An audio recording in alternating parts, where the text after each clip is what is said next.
귀한 말씀 해 주셨습니다. 여러분 선물 중에 무엇이 가장 큰 선물이라고 생각하십니까? 오늘이라고 하는 날, 오늘이라고 하는 이 날은 흔히들 또 영어적 의미에서 선물이라고 표현들을 하는데 왜 선물일까 생각해 보신 적 있으세요? 오늘을 살면서 우리들 안에 있는 모습들을 발견하죠. 어떤 모습이든. 우리들의 모습을 발견한다는 것은 무슨 뜻이죠?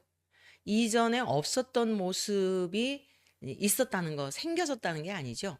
이전에 있었던 모습들을 보게 된다는 뜻이죠.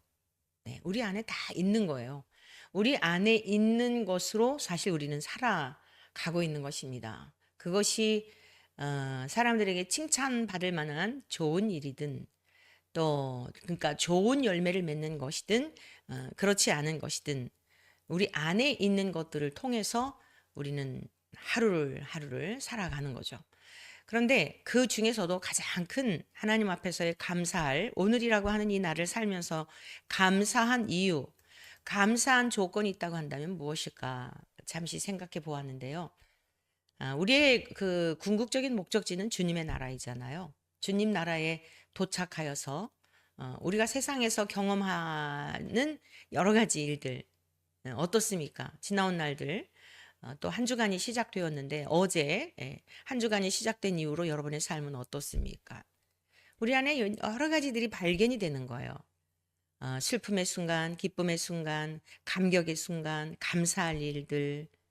근데 하나님께서는 오늘이라는 날을 선물하여 주셔서 우리에게 바라시는 게 뭐냐면 영원한 그 나라, 주님의 나라 목적지인 고린 지점인 그리고 그 나라에서 안착하여 살게 될 그 세계에 들어가기에 합당한 자로 우리를 훈련하시는 그 시간들, 그것이 바로 오늘의 의미인 거죠. 그래서 오늘이라는 이 날은 굉장히 감사하고 어떠한 형편과 처지에 놓여져 있다 할지라도 오늘이라는 이 날을 하나님 앞에 감사함으로 받고 우리의 또 연약함이 있다고 한다면 철저하게 하나님 앞에 드러나고 또 목도하면서 그 연약함이 육신의 강함이 아니라 육신의 강하면 강할수록이 하나님의 일을 그르치죠.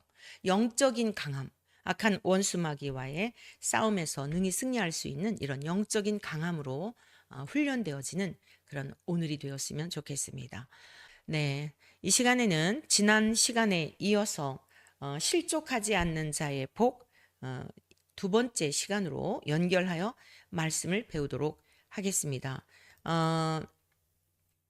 주님께서 칭찬하셨던 여자가 낳은 자 중에 세례 요한보다 나은 자가 없다. 그보다 더한 사람이 없다라고 칭송을 하셨죠. 그런데 그러한 세례 요한도 오직 하나님의 말씀대로 그 하나님의 말씀은 이제 물론 구약의 말씀 세례 요한은 예수님이 오시기 전과 이후 그러니까 예수님이 오시기 전에 그 구약 시대와 예수님이 오시고 난 그 시대를 잇는 마지막 선지자이지 않습니까?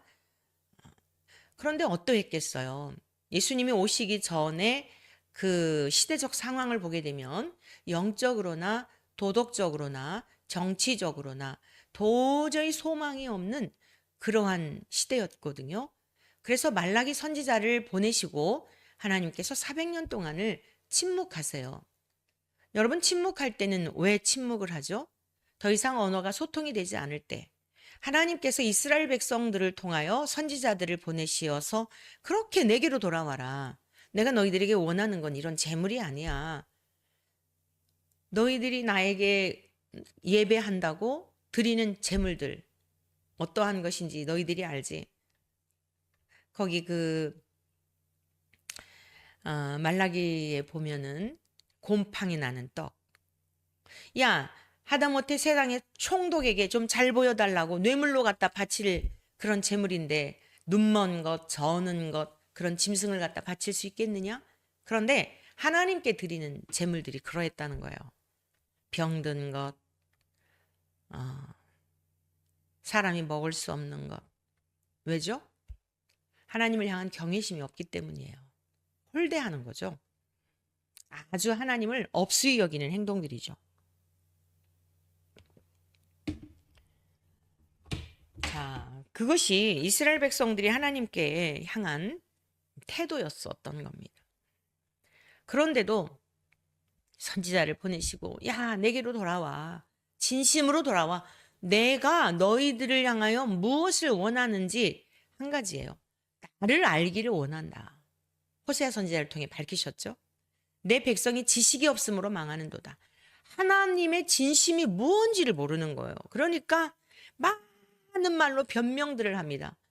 말라기에 보면 뭐라 그래요? 1장에. 아니, 우리가 언제 하나님을 떠난 적이 있습니까? 언제 우리가 하나님을 예배 드리지 않은 적이 있습니까? 우리가 왜 하나님을 경외하지 않는다고 생각하세요?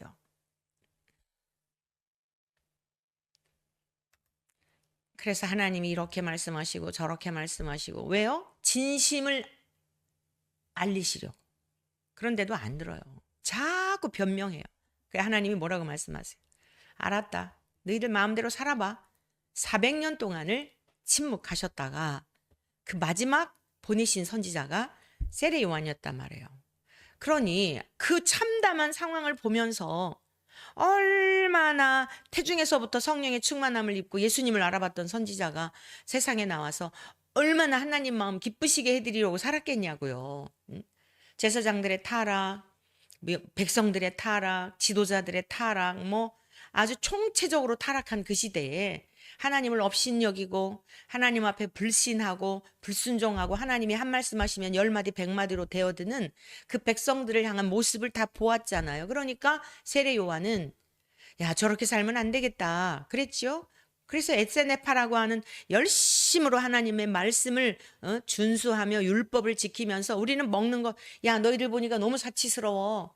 하나님 앞에 드리는 제물, 제사, 제물들은 아주 병든 거, 눈먼 거, 절름발이 이런 거 갖다 바치면서 너희들은 보니까 사치에 사치를 하고 하나님께 드리는 거는 아주 그냥 아까워서 벌벌 떨면서 그것을 보니 우리 이렇게 살면 안 되겠다. 그래가지고서는 세상을 등지고 가서 약대털 옷을 입고 메뚜기와 석청을 먹으면서 요즘 또 인간들, 인본주의자 인간들은 그러죠. 그거 건강식인데 건강식은 무슨 건강식입니까? 그냥 자연에서 나는 거 먹을 거 없으니까 죽을 수는 없고 금식을 하며 아주 그렇게 청빈한 삶을 산 거예요.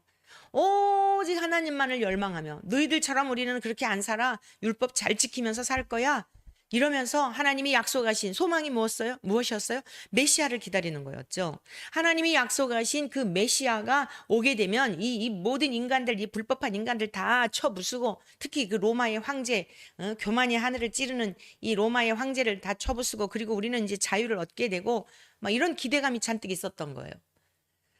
보편적인 유대인들이 갖고 있는 메시아 사상이었던 거죠. 그러던 중에 우리 주님이 오셨던 겁니다. 예수님이 오셨을 때 어땠어요? 알아보잖아요. 가장 먼저 알아보잖아요. 인간들 중에 귀신 들린 자가 먼저 알아보았지만 선지자들 중에 아니 당대에 살고 있었던 종교 지도자들 중에 가장 먼저 예수님이 누구신지를 알아봤던 사람이거든요. 얼마나 기대를 했겠어요. 그랬는데 막상 억울한 누명을 쓰고 감옥에 갇히게 되니까 이제나 저제나 그분이 오시려나? 그래 좀 신방을 와주시면 할 말이 많이 있었겠죠. 너무나 많은 자기 속에 쌓여져 있는 이야기도 할 말이 있었겠죠. 근데 주님은 찾아가시지 않으세요.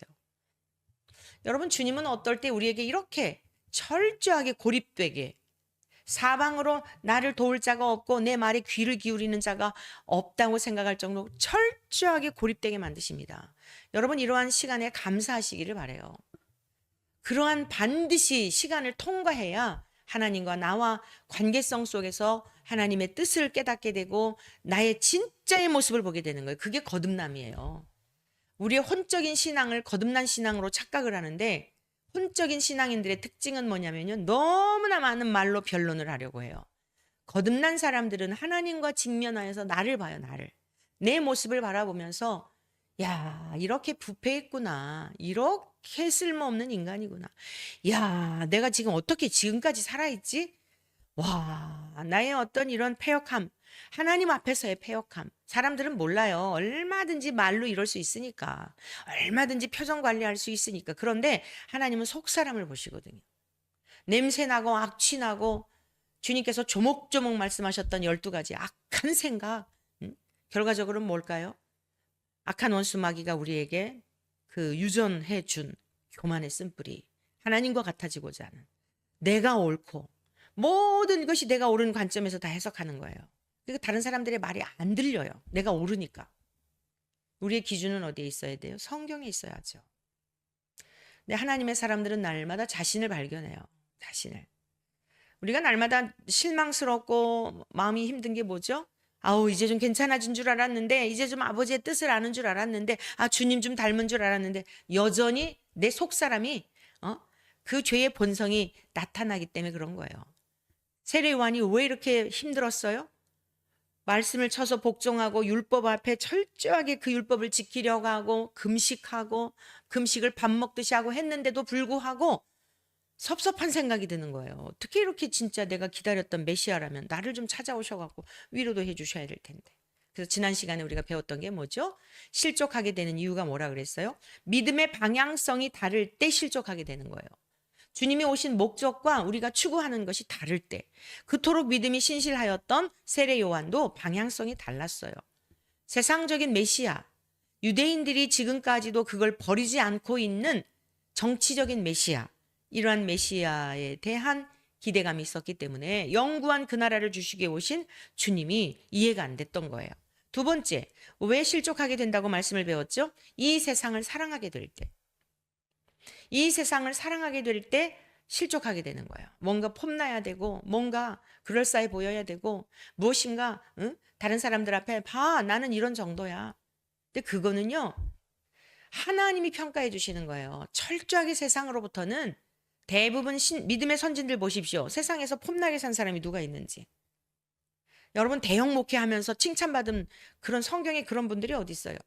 오히려 다 타락했었죠.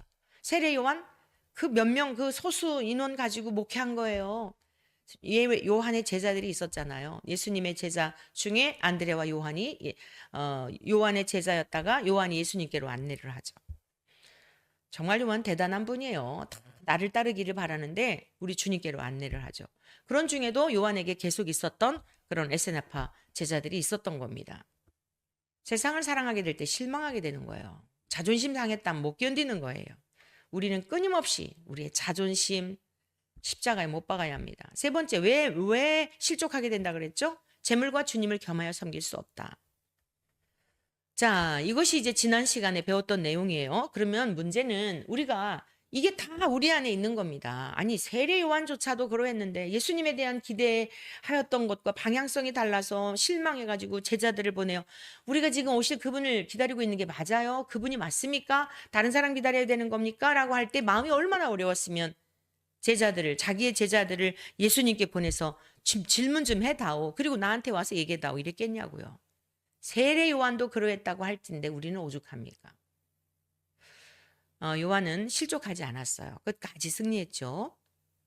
자, 어떻게 실족하지 않을 수 있는지에 대한 걸 오늘 배우는 겁니다. 첫 번째, 말씀대로 믿어야 합니다. 누가복음 21장 17절에서 18절의 말씀입니다.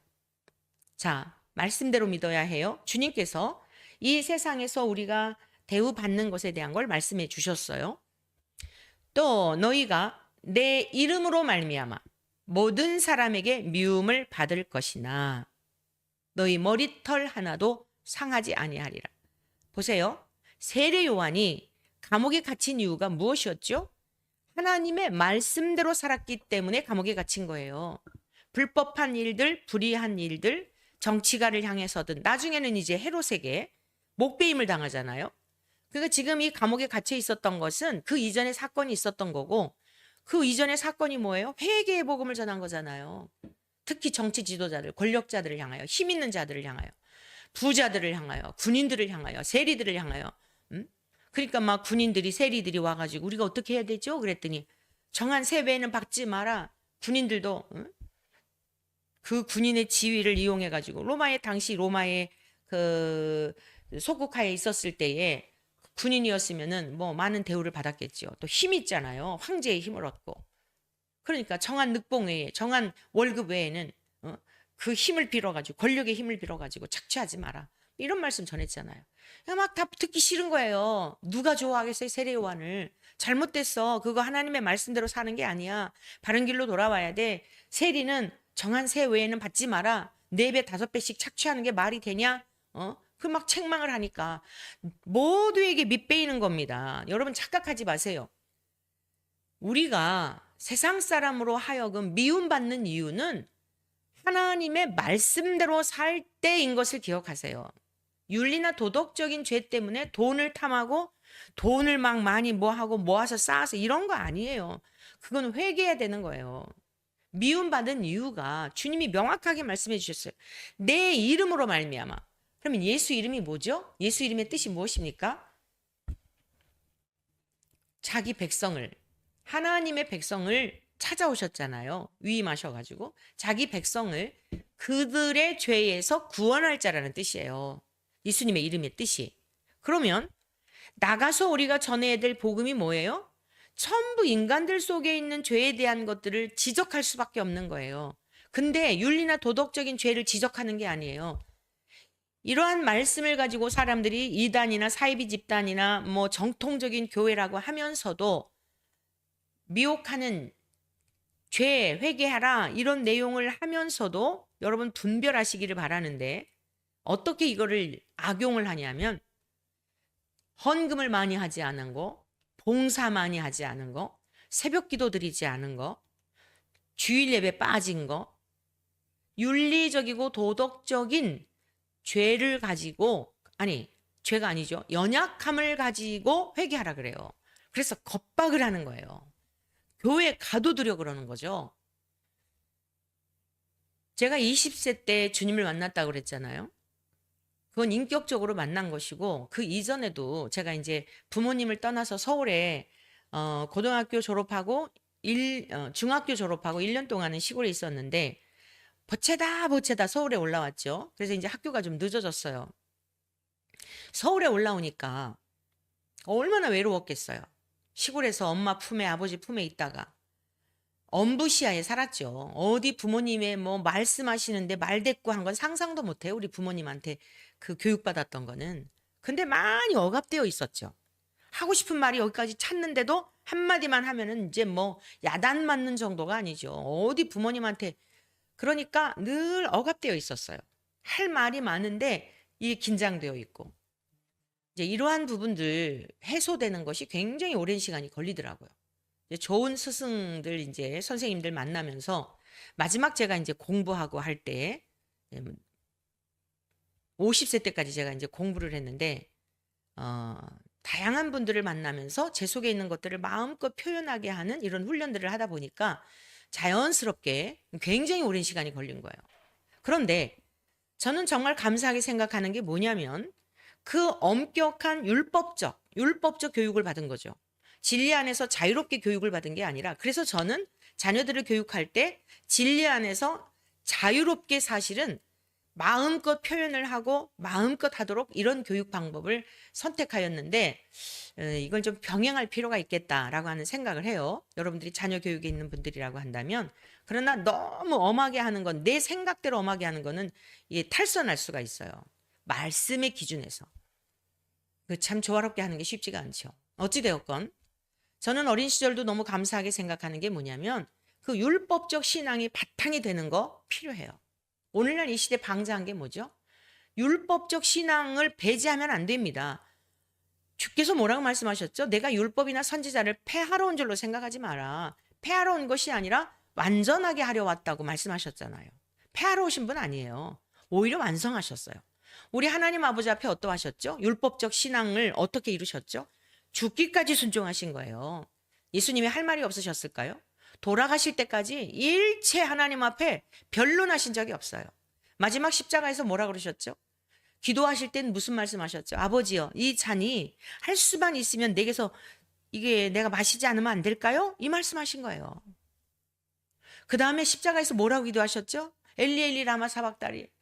아버지 어찌하여 나를 버리시나이까 이 말씀하신 거예요. 나머지는 어땠죠? 철저하게 죽기까지 순종하신 거예요. 왜요? 아담이 첫사람 아담 우리에게 유전되어 온 이 죄의 성향이 뭐예요? 하나님이 만들어 주셔서 먹으라고 한 여자가 먹으라 그래서 먹은 거예요. 이거잖아요. 하나님이 잘못이고 여자 잘못이잖아요. 나는 시킨 대로 한 거예요. 아버지가 만들어준 여자가 먹으라 그래서 그런 거예요. 자기는 싹 빠지고. 이 죄의 유전이 우리에게 있는 거예요. 인류의 역사 가운데 이렇게 시끄럽고 살인이 일어나는 이유가 뭐예요? 그것 때문이에요. 신앙생활이 뭐죠? 이거 쳐서 복종시키는 훈련이에요. 신앙생활 다른 거 아니에요. 목사 아니라 총회장이 아니라 감독회장일지라도 이게 처리가 안 되잖아요. 이게 처리가 안 되면요. 아무리 높은 자리에 있어서도 반드시 무너지게 돼 있어요. 무너져야 돼요. 이게 처리가 되지 않은 상태에서 올라가잖아요. 이것이 내 의가 깨어지지 아니하고 내 교만이 깨어지지 않은 상태에서, 그래서 지금 대형교회 목사님들이 추락하고 하는 이유가 그거예요. 얼마까지 포장할 수 있다니까요. 포장이 되고 근사해 보이고 멋있어 보이죠. 근데 내 의가 깨지지 않으면 언젠가는 부딪히게 되어 있는 거예요. 사랑하는 성도 여러분, 여러분의 가정에 천국을 이루시기를 원한다면 이거는 목회자들 세계는 말할 것도 없고요. 목사나 장로나 권사나 집사나 이거는 교회에서 섬기는 직분의 자리예요. 아무것도 아니에요.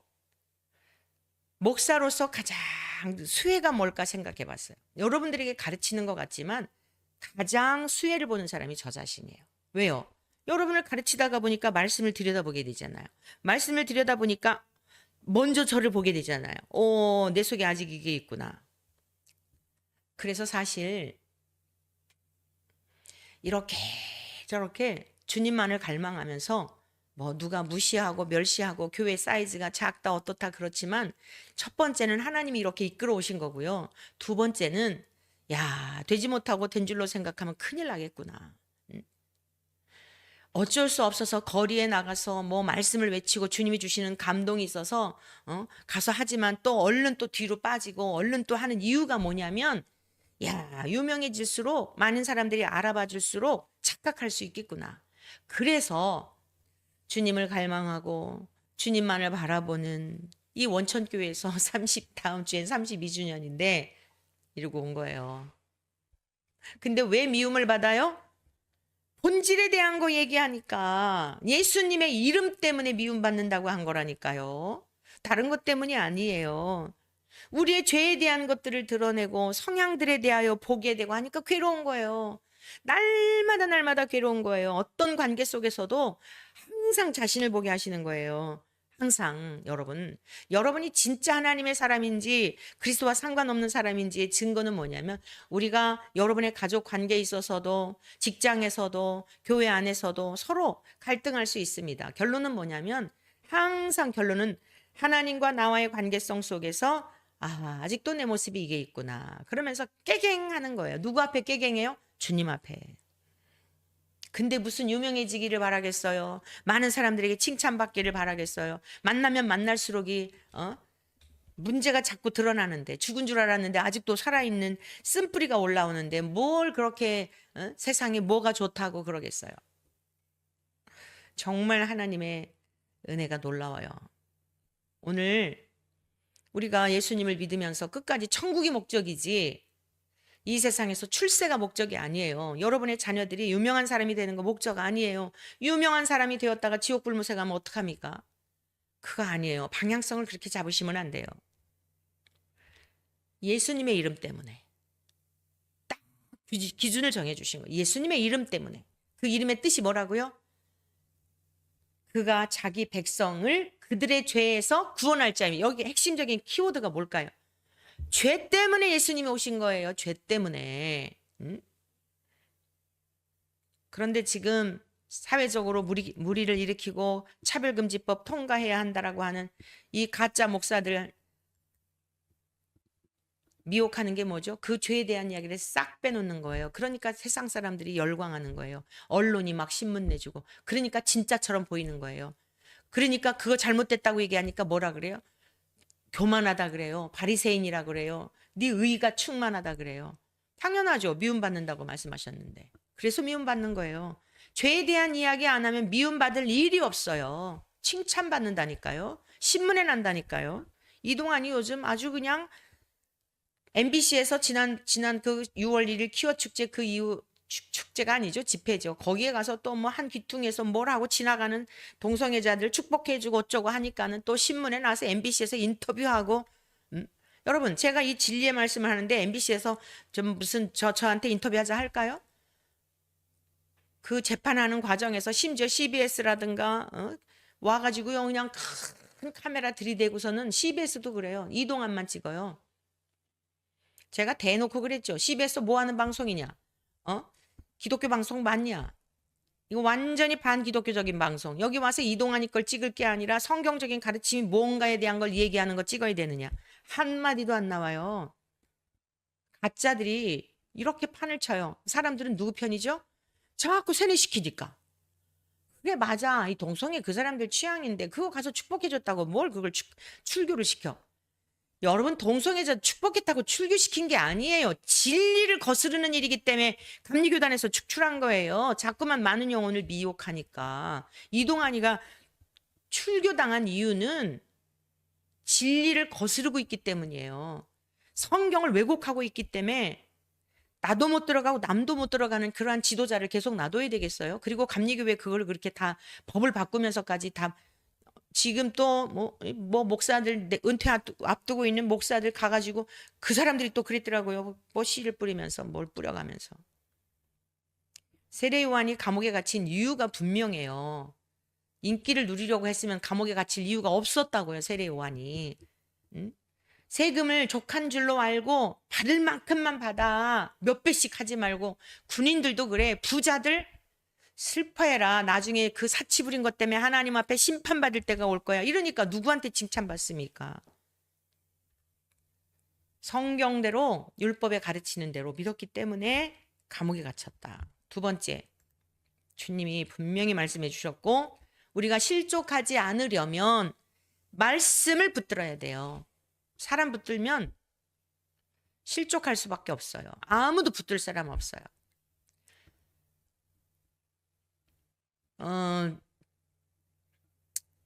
하나님의 저는 섭리라고 그렇게 여겨지는데 스승의 날이 되면 여러분들 이렇게 스승을 찾아가시잖아요. 하다못해 이제 나이가 이렇게 들고 그러면 정말 고마운 스승들이 있잖아요. 저도 스승의 날이 되면 나에게 있어서 진정한 진리의 길로, 생명의 길로, 말씀의 길로 나를 지속적으로 멘토링을 해주면서 지도해 주신 선생님 너무 고마워가지고 요즘은 뭐 계좌번호 몰라도 주소 몰라도 선물할 수 있는 방법들이 다양하게 있어요. 그런 거 전혀 몰라도 카톡으로 보내도 되고 이래요. 꼭 생각해요. 5월 15일쯤 되면. 그런데 대부분의 만났던 선생님들에게서 뭘 느꼈냐면 2%가 부족한 거예요. 2%. 그래서 성경으로 돌아간 거예요. 성경에서 뭐라고 말씀하시나. 여러분 우리의 스승은 보혜사 성령님밖에 안 계세요. 진리의 성령님. 성경이 해답이에요. 성경이. 요한복음 16장 1절입니다. 내가 이것을 너희에게 이름은 너희로 실족하지 않게 하려 함이니. 우리의 스승은 예수님밖에 안 계세요. 그래 다 훌륭한 스승들이에요. 저에게 있어서는. 특정한 어떤 분을 향하여서 정말 이 말씀으로 저를 멘토링 막 하면서 제가 이랬다면 아마 제가 그 스승의 너무 애착 관계가 있어가지고 하나님이 속상하셨을 것 같아요. 그래서 너무 귀한 분이에요. 너무 유명한 분이에요. 너무한데 뭔가가 이렇게 채워지지 않는 영적인 목마름이 느껴지는 거예요. 성경에는 뭐라고 쓰여 있지? 성경을 읽다가 보면은 와 그러면 그렇지.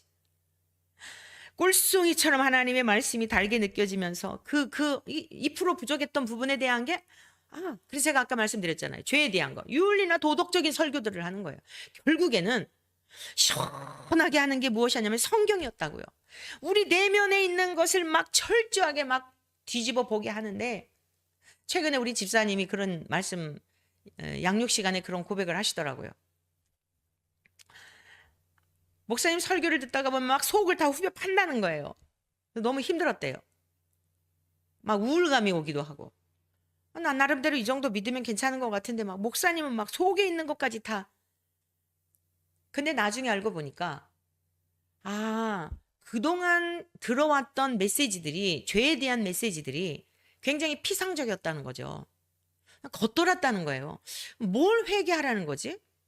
난 맨날 회개하는데 뭐 잘못한 것에 대해서 뭐 느끼고 있는데 근데 뭘 회개하라는 거지? 본인 역시도 그것에 대한 게 명쾌하지 않았다는 거죠. 여러분 성령님, 우리의 스승이신 성령님은 우리 주님이 가르쳐 주신 말씀은 우리 영혼의 실상을 보게 하세요. 제가 성경을 통해서 경험한 게 그거예요.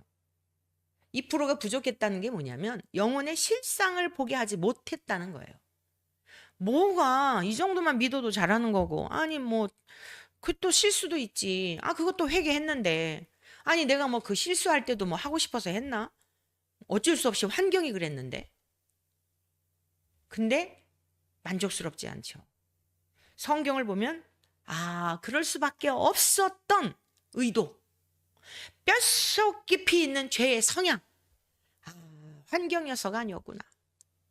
그런 환경을 빙자해가지고 합리화하는 거구나. 뼛속 깊이. 좋은 환경일 때는 어땠을까? 변명할 수가 없구나. 그래서 어떻게 되죠? 주님, 진짜 선한 게 없습니다. 주여, 주님이 지옥에 보내셔도 할 말이 없습니다. 주님, 진짜 고맙습니다.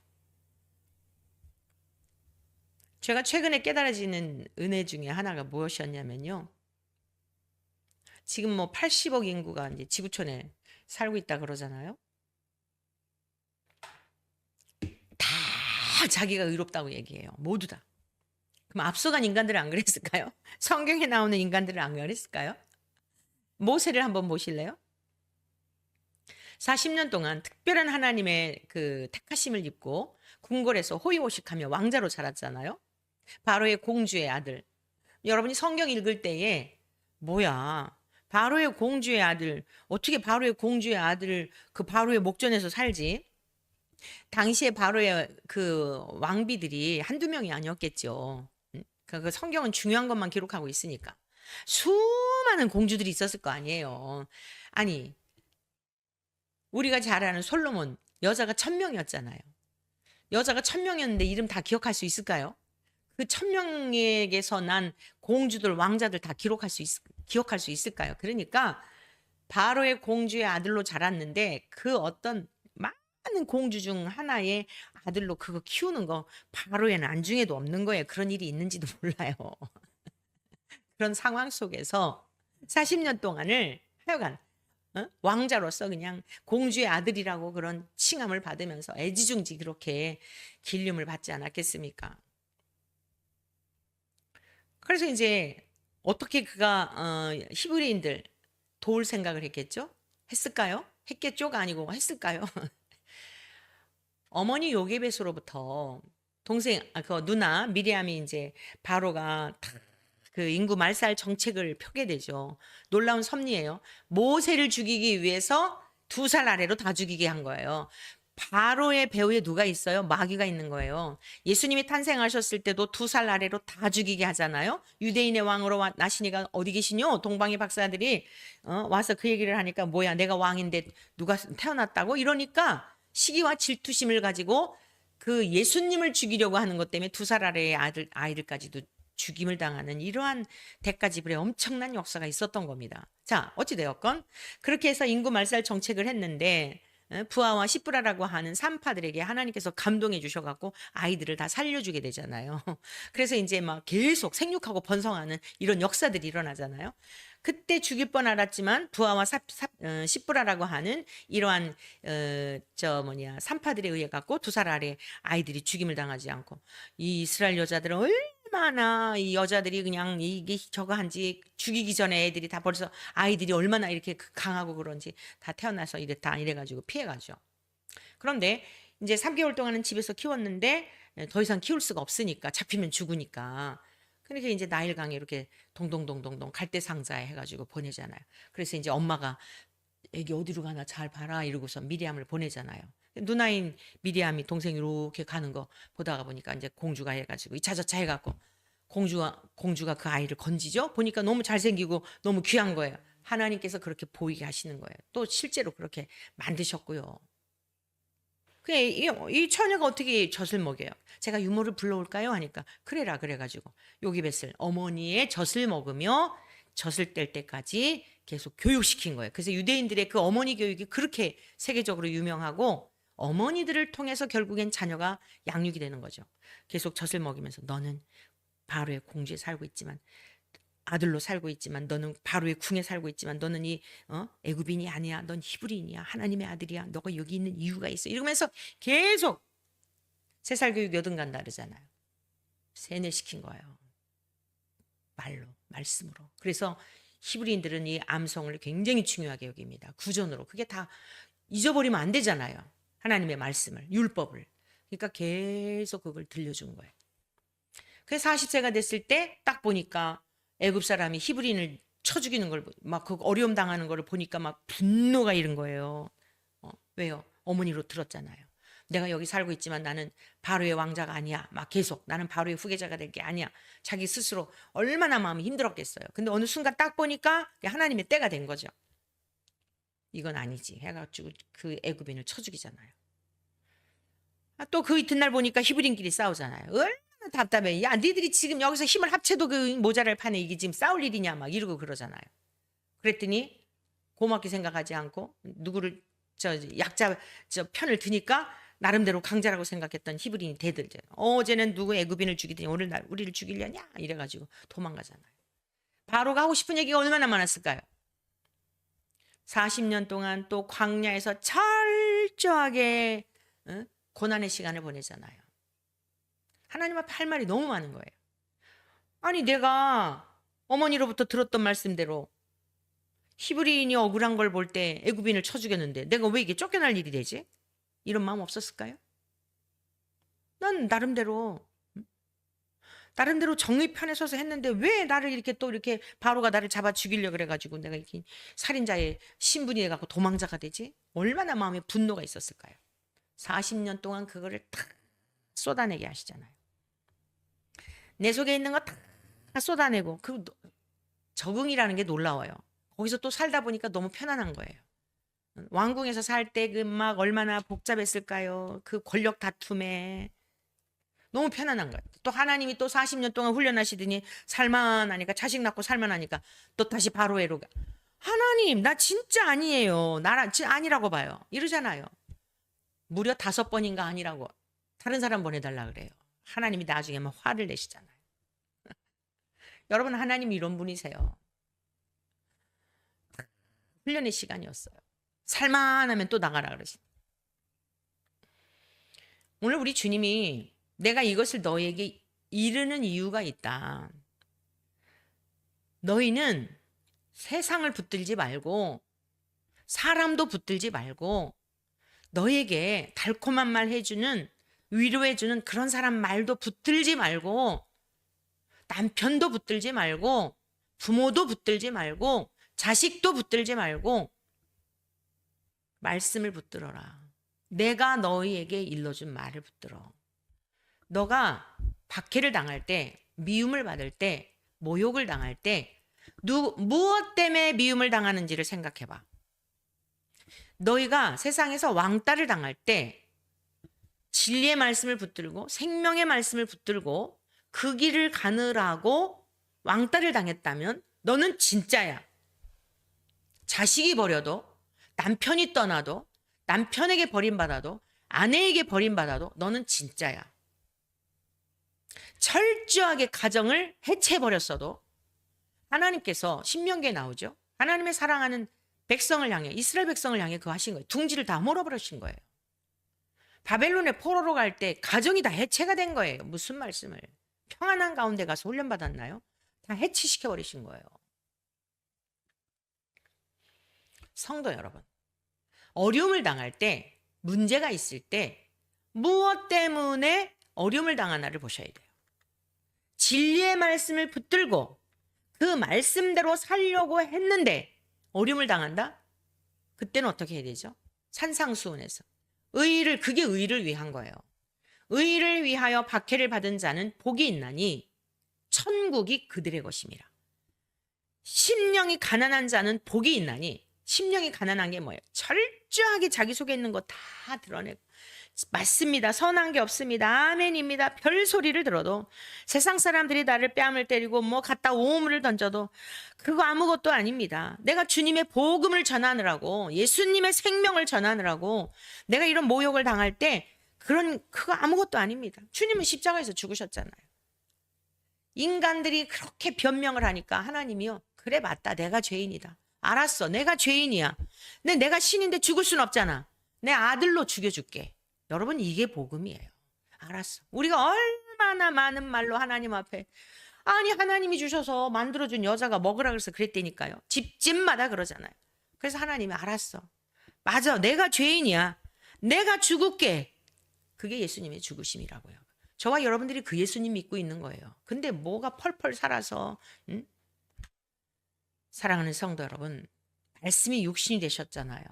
말씀이 육신이 되셨어요. 주님께서 미리 말씀해 주셨어요. 내 이름 때문에 너희들이 박해받을 거야. 거룩하게 살려고 할 때, 말씀대로 살려고 할 때, 타협하지 않을 때, 그런데 실족하지 않도록 미리 일러두었으니까 낙심하지. 이거 유언설교입니다. 시편 121편 1절 2절이에요. 우리가 사방으로 우겨싸임을 당하고 버림을 받는 것 같고, 심지어 정말 믿었던 사람에게서 배신감을 느낄지라도 낙심하지 말아야 할 이유가 있어요. 시편 121편 1절 2절. 오늘 여러분 이 말씀 끝나고 가능하면 이 말씀을 외우시기를 바라요. 내가 산을 향하여 눈을 들리라. 나의 도움이 어디서 올꼬. 천지를 지으신 여호와의 소리라. 여러분, 여러분의 도움은 부모에게 있지 않아요. 먹거리 제공해주고 교훈해주고 뭐 더 감사한 건 믿음의 부모님에게 말씀으로 양육받으면 더 바랄 게 없겠죠. 우리가 해야 할 일은 최고의 유산이에요. 재물이 아니에요. 그랬는데도 불구하고 그 말씀을 버리는 건 어쩔 수 없어요. 여러분의 자녀들 때문에 뭐 그냥 교회 안 나오는 아들 때문에 뭐 남편 때문에 애끓을 필요 없어요. 여러분이 그냥 할 때까지만 하는 거예요. 산을 향하여 눈을 들리라. 나의 도움이 어디서 올꼬. 천지를 지으신 여호와에게서로다. 자, 그 다음에 3절 4절이 뭡니까? 여호와께서 내가 도움을 바라는 그분 어때요? 너를 실족하지 아니하게 하시며 너를 지키시는 이가 졸지 아니하시리로다. 이스라엘을 지키시는 이는 졸지도 아니하시고 주무시지도 아니하시리로다. 하나님은 졸지도 않고 주무시지도 않는 분입니다. 사랑하는 성도 여러분, 졸지도 않고 벌벌 떠르세요. 우리가 새끼들 벌벌 떠는 거하고 비교가 안 돼요. 그 믿음을 붙드시기를 축복합니다. 아무도 나를 이해해주지 않는 것 같아도 그 믿음이 저를 여기까지 오게 한 거예요. 아까 잠깐 제 이야기 했었지만은 사방으로 둘러보아도 시골에서 올라왔는데 누가 있습니까? 주님밖에 안 계신 거예요. 그러니까 외로울 때마다 교회 가고 그냥 속상할 때마다 주님 앞에 가고, 그것이 여러분의 영혼을 살게 합니다. 이스라엘을 지키시는 졸지도 않고 주무시지도 않습니다. 세 번째, 인내해야 합니다. 어떻게 우리가 실족하지 않을 수 있느냐? 끝까지 승리할 수 있느냐? 마귀는 우리를 걸려 넘어지게 하는 거예요. 제가 명적 싸움에 항상 역공을 하거든요. 낙심하게 하고 속상하게 하고 슬픈 일을 하면은 그래라. 나는 더 기도한다. 그래? 난 더 하나님 앞에 나아간다. 그래? 네가 그러면 그럴수록 나는 더 주님 앞에 감사한다. 주님을 찬양한다. 이게 제가 영적 싸움의 강력한 무기. 너희의 인내로 너희 영혼을 얻으리라. 누가복음 21장 19절. 믿음으로 구원받지만 너희의 인내로, 이거는 누구도 대신해 줄 수 없어요. 남편 아내 이런 거 없어요. 부모 자식 없어요. 여러분 자신의 인내로 너희 영혼을 얻으리라. 히브리서 10장 36절. 너희에게 인내가 필요함은, 왜 인내가 필요하냐? 너희가 하나님의 뜻을 행한 후에 약속하신 것을 받기 위함이라. 마지막, 어떻게 우리가 실족하지 않을 수 있을까요? 죄에서 벗어나야 합니다. 요한복음 11장 9절에서 10절의 말씀이에요. 예수께서 대답하시되 낮이 12시간이 아니냐?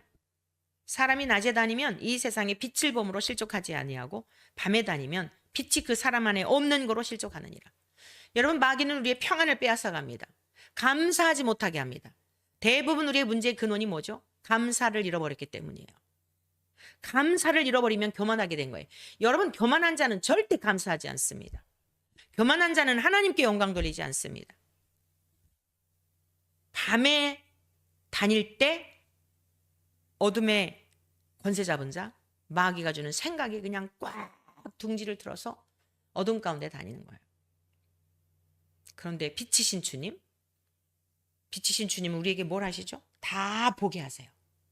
우리가 주님의 자녀요, 빛 가운데 있는 증거가 뭘까요? 남을 보는 게 아니라 나를 보게 하세요. 내가 섭섭하게 했던 누구를 보게 하는 게 아니라, 내가 이럴 수밖에 없는 일을 할 수밖에 없는 누구를 말하는 게 아니라, 환경을 말하는 게 아니라 빛이신 주님이 저를 조명하게 하시는 거예요. 그래서 어느 누구도 여러분의 마음을 무너뜨릴 수가 없어요. 내 힘으로 이기는 게 아니라 주님이 우리 안에서 붙들고 계시기 때문에. 우리가 연약해도 주님이 포기하지 않으세요. 택하신 자녀들이기 때문에. 여러분, 이 믿음 가지시고, 감옥에 있었던 요한이 잠깐 흔들렸지만 실패했나요? 끝까지 승리했죠. 목배임을 당하면서도, 장렬한 죽음을 맞이하면서도 최고의 영광인 순교자의 길을 갔던 거예요. 주님이 붙드셨던 거예요. 내 믿음으로 이기는 것도 아니에요. 주님이 붙드세요. 이 믿음 붙드시고 끝까지 승리하시는 저와 여러분 되시기를 주님의 이름으로 간절히 축원합니다.